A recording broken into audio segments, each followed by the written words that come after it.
As fears of a U.S.-Iran war intensify, Israeli media now links Saudi Arabia's sudden slowdown on normalization with Israel less to Gaza alone and more to internal palace dynamics in Riyadh.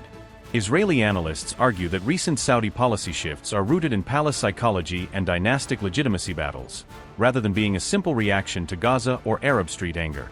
A detailed Jerusalem Post opinion piece contends that Crown Prince Mohammed bin Salman's relationship with his mother subtly shapes his sense of legitimacy and, in turn, his foreign policy calculus. The article suggests that a personal legitimacy crisis around Mohammed bin Salman's future myth may now be shaping Saudi foreign policy choices, including the Israel file.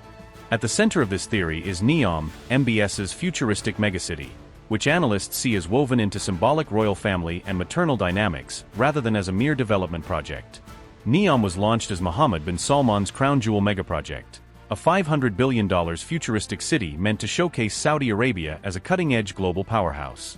Delays, scaled-back ambitions, and the postponement of the 2029 Asian Winter Olympics plan for Neom have punctured the project's grand narrative of unstoppable progress.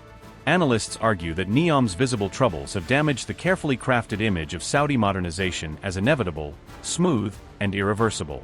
In this view, such public setbacks in an honor-based royal culture demand symbolic repair and narrative rebalancing, not just technocratic policy tweaks. Normalization with Israel had been framed within the same futurist, post-Islamist vision as Neom, tying it to ideas of modernity, Western partnership, and a new Saudi Arabia.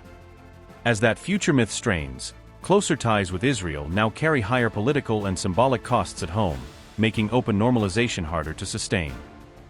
Promoted as a $500 billion futuristic transformation project, Neom was marketed as the ultimate symbol of Mohammed bin Salman's modernizing legitimacy, a physical embodiment of his promise to drag Saudi Arabia into a high-tech future. It was portrayed not just as a city, but as a civilizational offering of creation toward the future and his own royal lineage.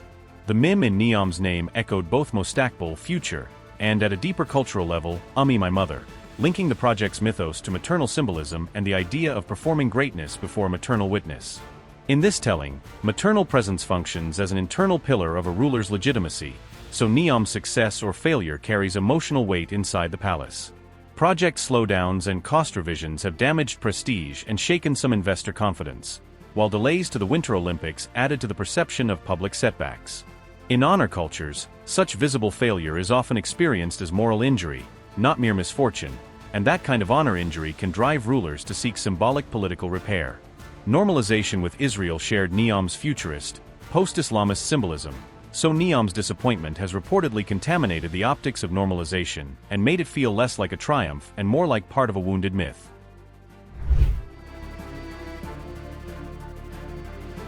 Analysts quoted in the Jerusalem Post argue that as Neom falters, Mohammed bin Salman has begun retreating from a highly futurist mode of public normalization with Israel. Instead, he is pivoting back toward Islamic authenticity, vocal solidarity with Gaza, and more traditional Arab Street rhetoric to rebuild his standing in the region. Commentators describe this shift less as a cold strategic realignment and more as psychological recoil from a wounded modern myth centered on Neom and Western validation. Interestingly, they frame it as symbolic rebalancing rather than a full policy reversal, meaning back-channel cooperation with Israel may well continue beneath the surface.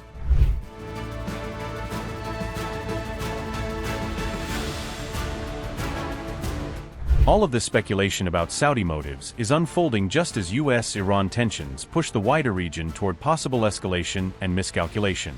Washington has deployed the USS Abraham Lincoln Carrier Group to regional waters, while Iran warns that any attack could spark region-wide escalation. Any future clash between Iran and the United States would force Saudi Arabia into a highly delicate balancing act between its security patron and its own survival calculus. Riyadh constantly balances its deep security ties with Washington against intense concerns about regional stability, domestic opinion, and economic vulnerability. Openly siding with Israel or the U.S. during a hot conflict with Iran could carry heavy regional risks for Saudi Arabia, including attacks, boycotts, or internal backlash.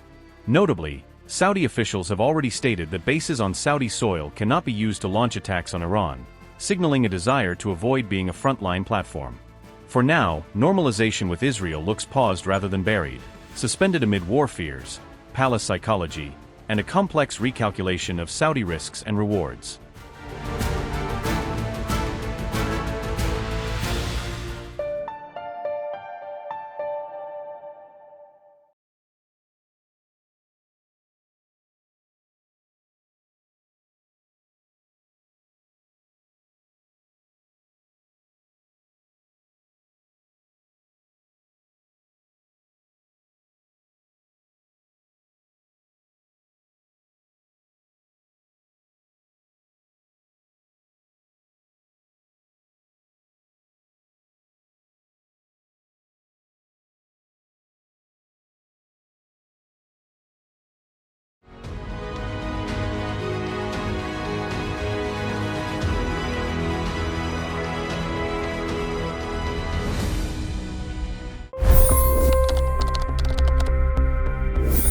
25 crore गरीब गरीबी को परास्त करके बाहर निकले। For the good of our nation, let's work together and let's truly make America great again. The fastest news breaks. Requested PM saying that look, you will have to speak to Putin and to Zelensky. The biggest news makers. The relationship with India is probably the most important bilateral relationship the U.S. will have for the rest of this century. The capital delivered quite an election result today. Expert analysis. The million-dollar question today is how to stop this dance of death. Ground reports. I'm standing at the crossroad of the Kumbh Mela. Behind me are more than 100 entry ghats. Long-form interviews. Exclusionary politics is reflected in Manipur case as well. You don't bother because this is a small state.